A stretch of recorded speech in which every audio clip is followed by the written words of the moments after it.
Welcome to the Pat White Show. Well, here we are in the month of December, and 2026 is right around the corner. Now, 2026, what are you going to have to do? You're going to have to file your income taxes. Yep, we all have to do it. April 15th, as you know, is the deadline. But something you need to know about, the new big and beautiful bill that was passed by Congress under the auspices of the Trump administration, saying they wanted this bill passed. This bill is a lot bigger than most people understand, and I thought I would review some of the highlights for the big, beautiful bill going into 2026, things that you should know about that have been talked about for, a long period of time. Here's some of the stuff they're talking about. SNAP, that's the food stamp program.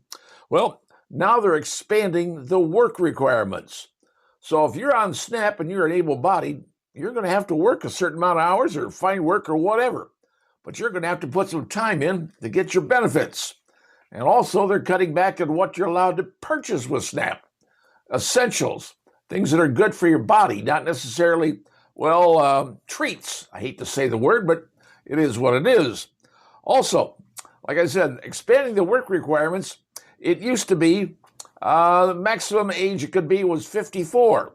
Well, now they're expanding the work requirements to the age 64. So if you're 54 thinking, hey, I don't have to do it anymore, do I have to work? 64 is a requirement. And also, if you're adults with kids between the ages of 14 and 17, you're also going to have to work. So if you're going to get SNAP benefits, you're going to get the food stamps, you're going to have to work to get it. There's a lot of people out there that say, I don't like doing that. I don't have to work. I don't want to work. Well, if you don't want the SNAP benefits, then don't work. That's the way the rules are. Nothing comes for free, folks. There's no such thing as a free lunch. In fact, there's no such thing as a free SNAP. All right, let's talk about this. Also, refugees and those who are asylum seekers, that's very important in this country right now, in this day and age, are not eligible for SNAP. Now, I should point out, there's an attorney general in a particular state of the West Coast is suing because, his people in his state are supposed to get their food stamps and they're not getting it. He's suing for it. We'll see where that lawsuit goes. Now, here's something else. But now they're saying, hey, the states are going to have to start taking 75% of the cost. Government will pay a certain percent of it, but the states are going to be paying 75% over 50%. Now, let's talk about energy. Well, remember one thing they did with electric cars during the previous administration? They said, hey, you buy an electric car, we'll give you a $7,500 tax credit on your electric car. Well, electric cars are a folly, folks, and they're going away, and they're taking away that $7,500 tax credit. That will be gone. And frankly, electric cars are going to be gone anyway because it's a bad plan. It was a bad idea from the get-go, in my opinion. Now, tax cuts. Let's go on to those. The 2017 tax cuts were temporary. You may not have realized that, but they were in fact temporary. And they were due to expire. And the Congress wanted to let them expire so they could, raise your taxes. Well, the 2017 tax cuts are now permanent. Not that the Congress isn't going to try to rework it and get rid of it anyway, but at least it's now permanent. And let's talk about tax breaks from the big and beautiful bill.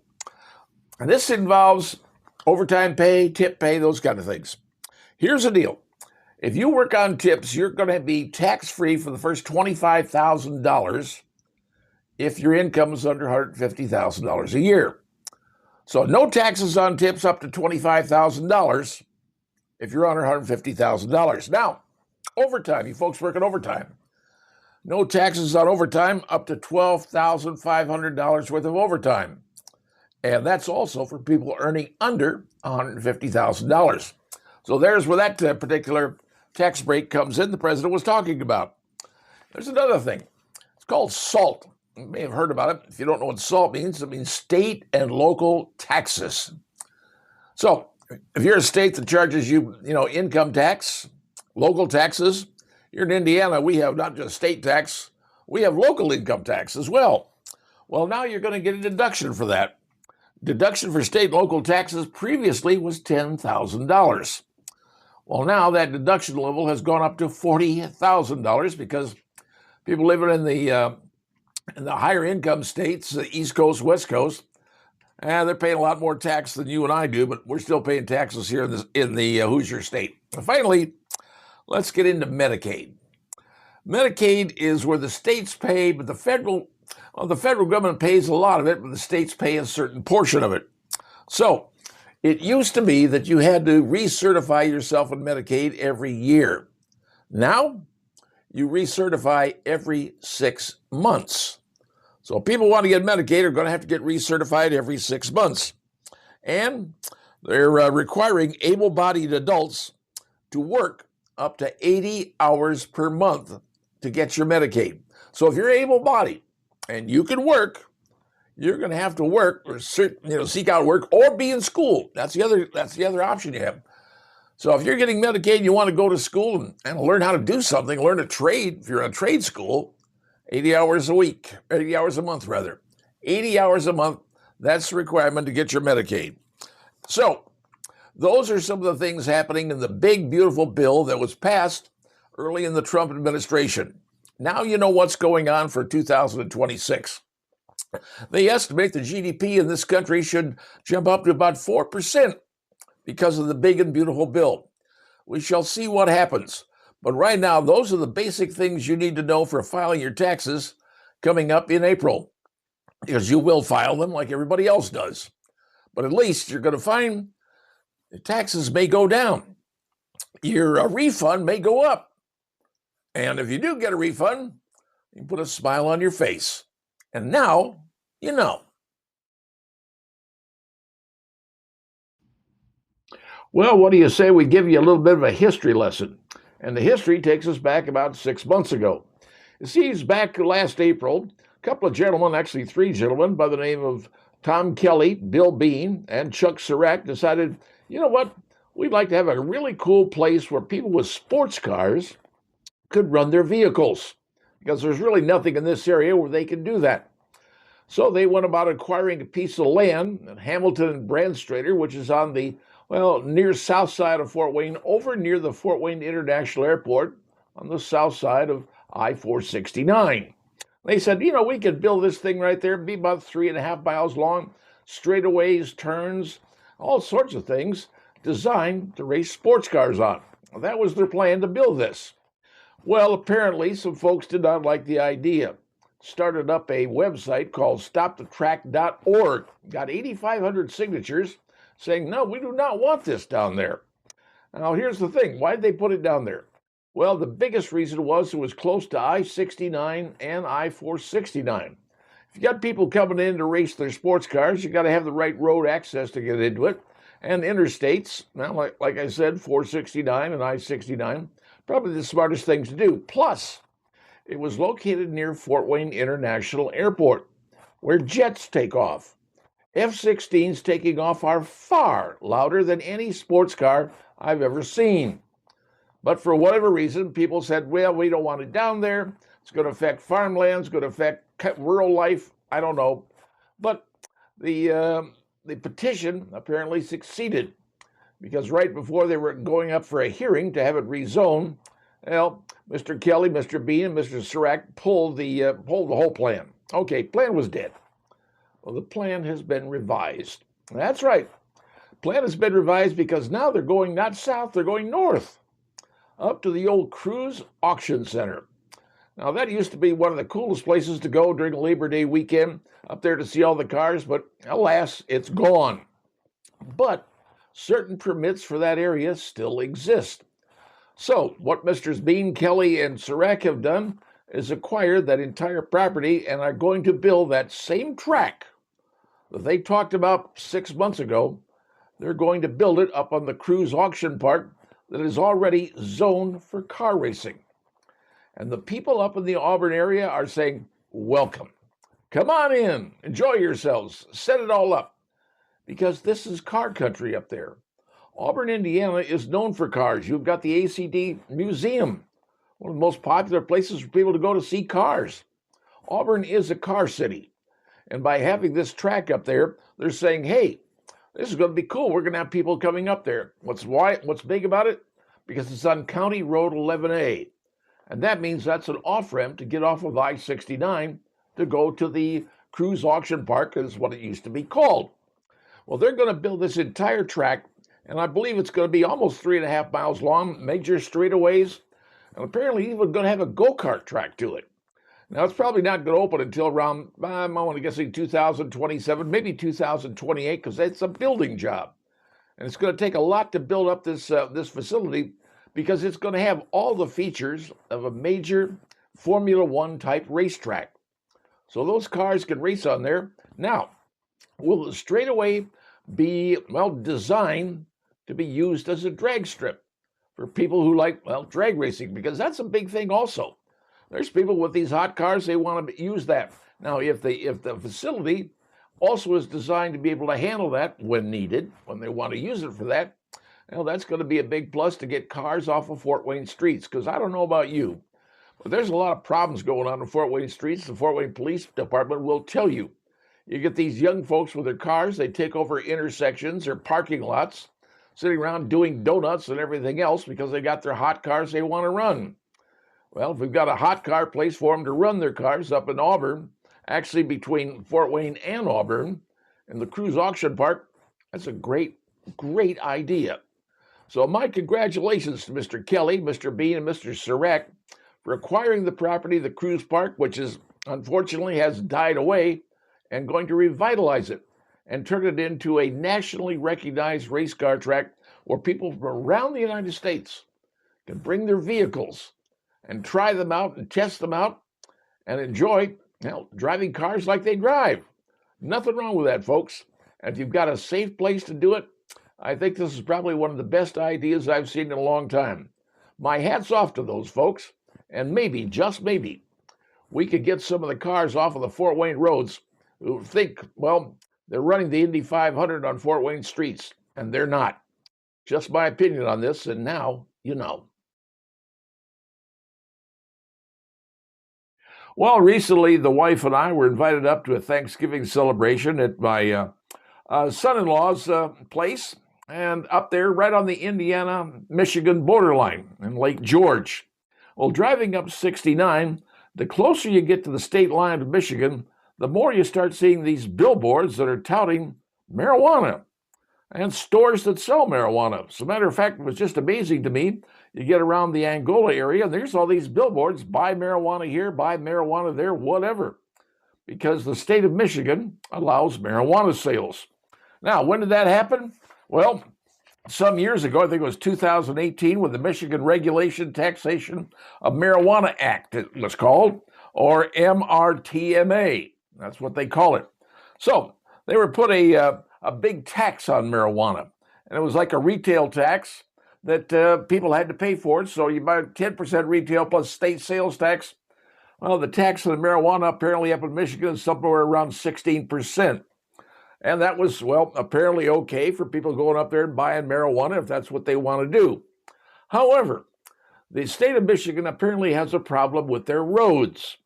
And Governor Whitmer, she said, we got to fix the roads some way. So what do you say we put even more tax on marijuana? Well, the folks, Michigan Cannabis Industry Association, called MICIA, said, you can't do that. The state passed a law, the people voted. You can't put more tax on this thing. They already has the tax set.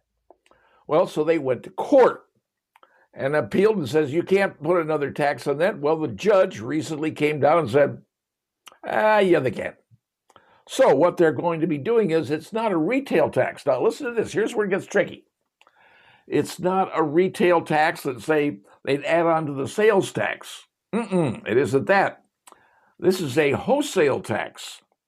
Now, what that means is, for all those growers, the people that grow this stuff, before it even gets to the retail stores, they're putting like a 24% tax on it. So the people who are selling this stuff, growing this stuff, say, it's going to become, we're having to pay a tax to the state before we even get it to the retail stores. And that money is going to be pot for potholes. That's what they're saying.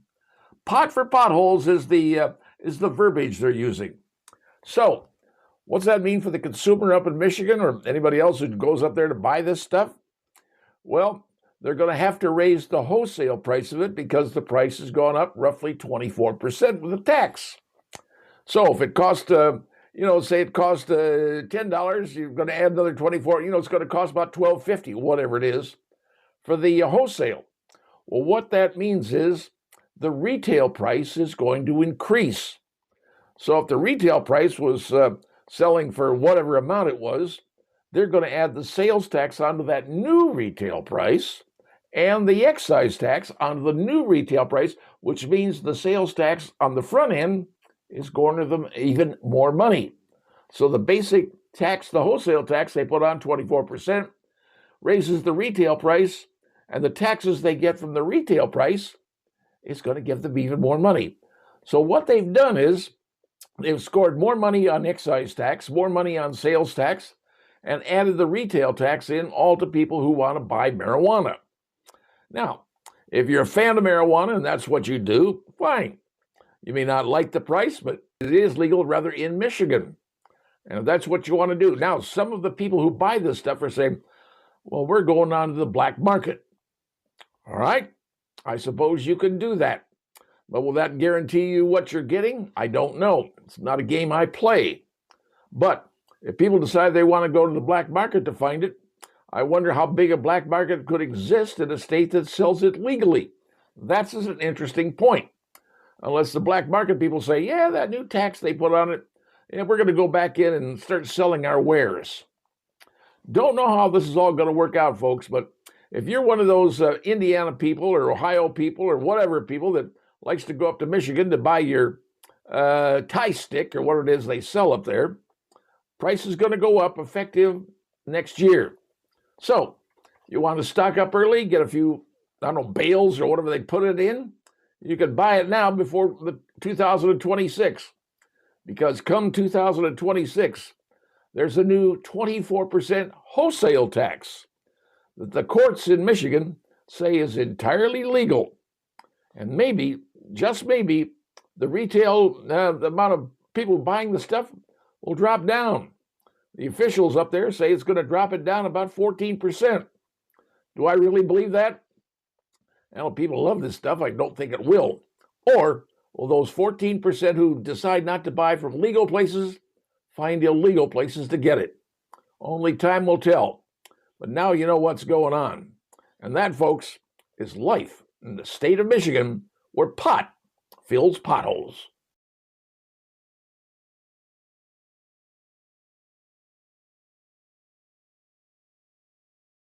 Well, if you're a Hoosier, one of the things you probably know, you go to any restaurant and you're looking for something that many Hoosiers love.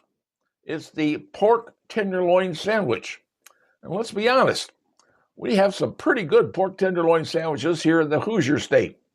And some restaurants that actually do some fabulous jobs. Now, someone who's new to the state, you give them a pork tenderloin, they're going to go, well, it's a hubcap between two buns.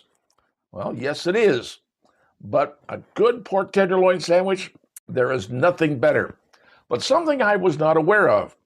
Apparently, the pork tenderloin sandwich is not, I repeat, is not the official sandwich of the state of Indiana, and I'm wondering why.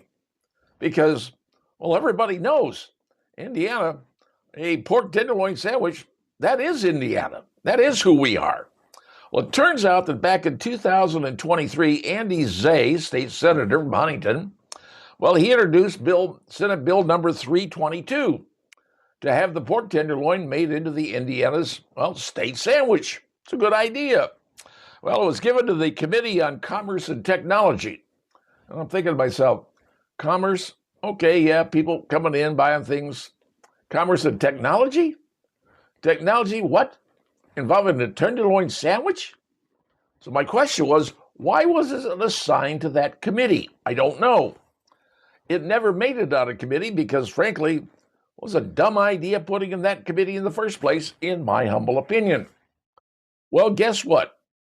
The bill has been reintroduced as Senate Bill number 21 by Andy Zay. Now, he was the same guy that many months ago introduced the potential for a casino in New Haven, Indiana, if you remember that.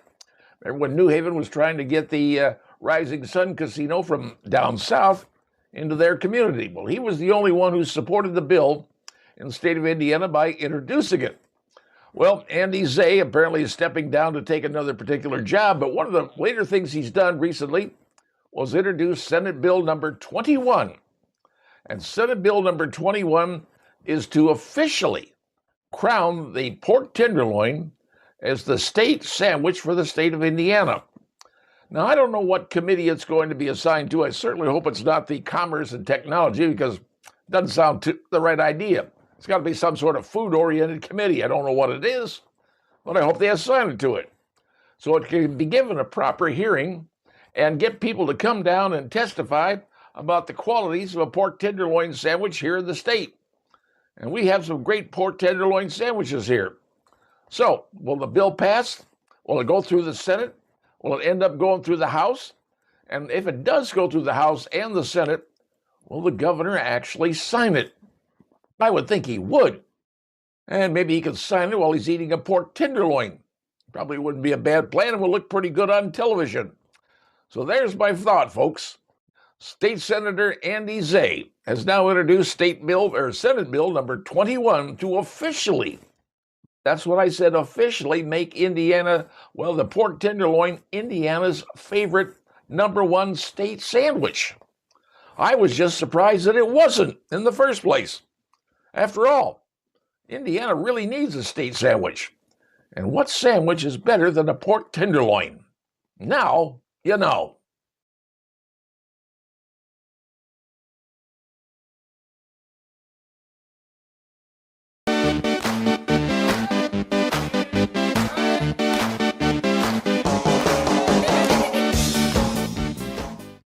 Hello and welcome, class, to History 101, Fort Wayne, Indiana. I came to Fort Wayne in 1975, and back then, the only famous thing about Fort Wayne was they had this huge shopping mall called Glenbrook. Even had an indoor ice rink. That was its claim to fame back in 1975. And not many big things have happened in the city of Fort Wayne over the years since that time I arrived. Probably the two biggest things I recall is the blizzard of 1978 and the flood of 1982.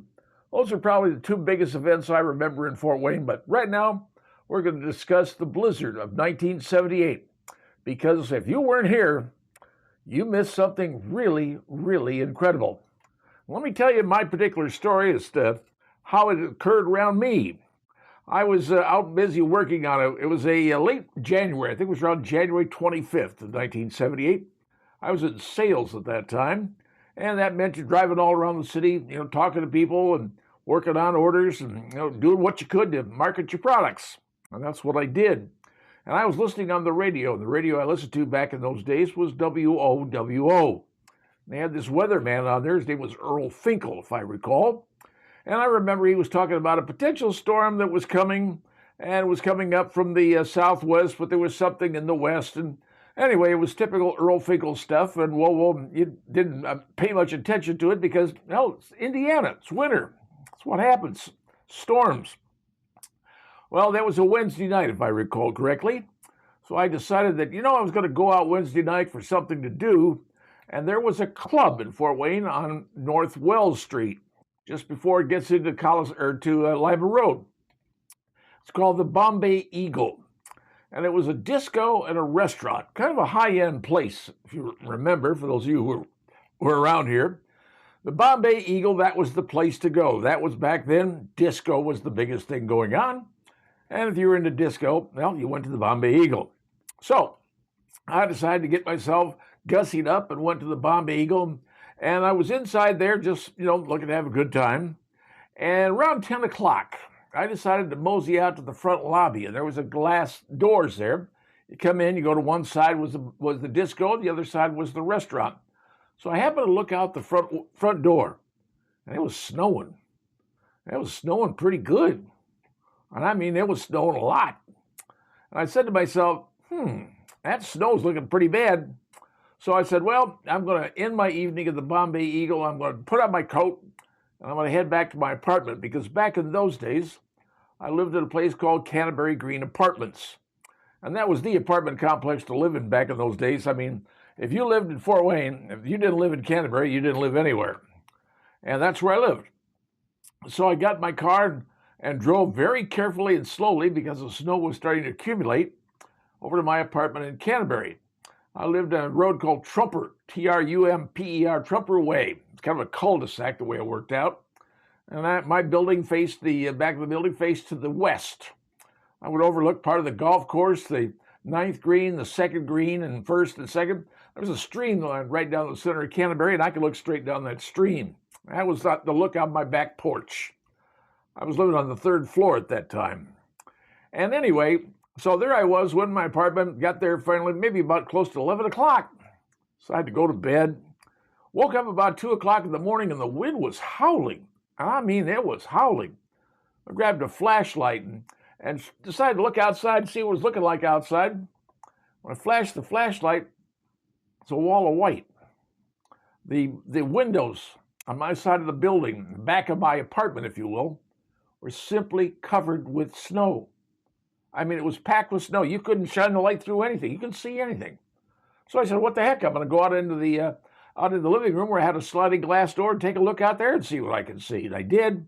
Same problem. Completely covered with snow. And the wind was howling. That was Wednesday night. Next morning, it was still howling. It was still snowing. And it was a record snowfall, when you think about it. And it was like how many inches per hour we could get the wind. And the winds were just blowing like it was a severe blizzard. They said the winds were, 40, 50 miles an hour. I heard gusts, some places over to 80 miles an hour. Visibility was less than a quarter of a mile down to a 16th of a mile, what it was reported. So a blizzard, you can't see anything. And it went on the entire day Thursday. And finally, Thursday night, going into Friday morning, about 2 o'clock in the morning, you heard voices. I mean, voices will bounce off of snow. They will. And I could hear people yelling, screaming, whatever they were doing. I heard sound of people talking. And I went, whoa. There was no more sound. I mean, there was no more blowing. The wind was gone. It was over. And people in my apartment complex went outside the building to, walk around. I don't think walk around is probably the right term. Trudge around. That might have been the thing. Trudging. And the snow was everywhere. I mean, the piles of drifts were like nothing I'd ever seen in my life. And frankly, when I was a kid, I lived in Alaska. I didn't see anything like that up in Alaska. But boy, I saw it in Fort Wayne for that blizzard. So there it was. Everybody was completely stone cold locked in. I mean, locked in big time. You couldn't move, couldn't do anything. Pretty bad. So what happened was that turns out that, a lot of folks out there didn't have anything in their pantries, as you're willing to say. So they said, let's go over to the marketplace of Canterbury, which was right next door to Canterbury Green. There's a Rogers Market in there. I remember that. And so I trekked across the golf course, waist-high snow that I remember. I can't remember how long it took me, but I finally made it over to the marketplace and went into the Rogers store, and it was packed full of people. But the weird thing was they were all lined up, quiet. Nobody was yelling, screaming. It was just, they were numb cold, I guess. But the carts, people were lined up all the way to the back of the Rogers store. And you went by carts, you walked by carts, and there were empty wrappers of carts, and people were standing there eating right out of their grocery cart. Well, I managed to buy what I needed and had a big sack. I thought, God, how am I going to get this sack back to the apartment? Well, just so happens, and by fate being what fate is, a friend of mine, or one of the people I knew in Canterbury, came by and was on a snowmobile, no less. I don't know how he got a snowmobile, where he got a snowmobile. I don't think he kept it at Canterbury. I don't know where he got it, but he had a snowmobile, came up and he said, hey, you need a ride? I said, yes. So I took my pack of groceries over my back, big, like a big grocery bag. Not a grocery bag, it's almost like a garbage bag. I had a big garbage bag. And I rode like Santa, riding on the back of a snowmobile. We rode and tricked our way through and went through snow and everything else and finally got to Trumper Way in Canterbury. And I finally got off and trudged my groceries up, and there I was. So I was fine for the weekend. Everything was hunky-dory. Everything was hunky-dory. And I didn't have to go back to work until Monday, but fortunately, that I would have been able to go back anyway. But there were some stories that I heard from police friends of mine. One story sticks in my mind, and I've told this a number of times. There was a lady out there who was driving on the road, and the roads, you know, is the first thing you want to plow are the roads. So when everything happened on Friday morning, you had your snow plows out there, the graders and everything, and they're doing what they do and moving as much snow as they can. So some of the roads were actually, the main roads were snow, not snow-free, but certainly had snow off the way so they could drive. There was a Jeep. Jeep come driving up the road. The police officers are seeing this Jeep coming up the road. Because the only thing out there were either snowmobiles or four-wheel drive vehicles, whether they were Jeep or harvesters, for crying out loud, because back in those days, harvesters were, well, made in Fort Wayne. So people were there, and this Jeep was coming up the road, and the police had had a fatality. A person, an elderly person, had passed away. And police were there, and they said, we have to get that person's body up to the hospital where they had a morgue or whatever. And they flagged down the Jeep. There was a Jeep, inside was a lady and two kids. And the police said, we've got an emergency, man. We need to take this body. You need to take it up to Parkview Hospital, because this was along, I believe it was along State, somewhere near close to Northside High School, somewhere in that area. And they said, you need to take this body up to Parkview, which is, half a mile or so away. She said, my God, I got my kids in my car. I just went and got some food and everything. No, sorry, ma'am, but you have to do this. They took the body, put it in the car with these kids. And ultimately, the lady apparently drove it to Parkview and took it in there and said, here, this person died, whatever. And you wonder how the children today, they even remember this happening. Sure, the lady who was driving the Jeep remembers, but that's one of the issues that happen. Things, when weather goes like that, things are going to happen. And they did. And all I can tell you is it was one of the more amazing times that I have ever seen. The homes were completely covered. The cars were covered. But you know what? People got along. People were seeing each other, just talking with each other. People in my building, it was a party, because nobody else was going anywhere. But that was the snow. That was the late January 1978, the blizzard. And the blizzard was in just Fort Wayne. It was all of Indiana. Matter of fact, I think it's the first time Indiana's ever had a complete blizzard warning in the entire state. I think that was the first time it ever happened. And they had a blizzard warning. It hit everywhere. Well, ultimately, snows go away, snows melt, they did. But here's something interesting. Over at Northcrest Shopping Center, remember Northcrest back in those days? There was a nice Pizza Hut over there, and they had, I can't remember all the stores. Oh, I think there was a Montgomery Ward. Montgomery Ward was at the one end. I think that's where a Kohl's is now. Montgomery Ward was there. But what they did in Northcrest, they made a big giant snow mound, all these snow cats that they have, and he made a huge mound in Northcrest of snow. That mound of snow did not finish melting, until June of 1978. Now, here's a storm that started in January, and the snow did not melt in the Northcrest parking lot, because I remember going to Northcrest, because that was one of the places you went to. That was if you didn't want to go to the mall, you went to Northcrest, because the Pizza Hut was there. And that's how the storm of 1978 was, folks. And it was something to behold, something very special, something unique, and some tragedy along the way. But anybody who lived through that storm could say, yes, I was there. Yes, I saw it. Yes, I lived through it. Would I want to do it again? Well, the only thing I can tell you is the current meteorologists are saying all the weather conditions today, 2025, are the same identical weather conditions that resulted in the blizzard of 1978. And it's the same conditions that exist today. Will it happen again? I certainly hope not. But if it does, you have been warned. And now, you know.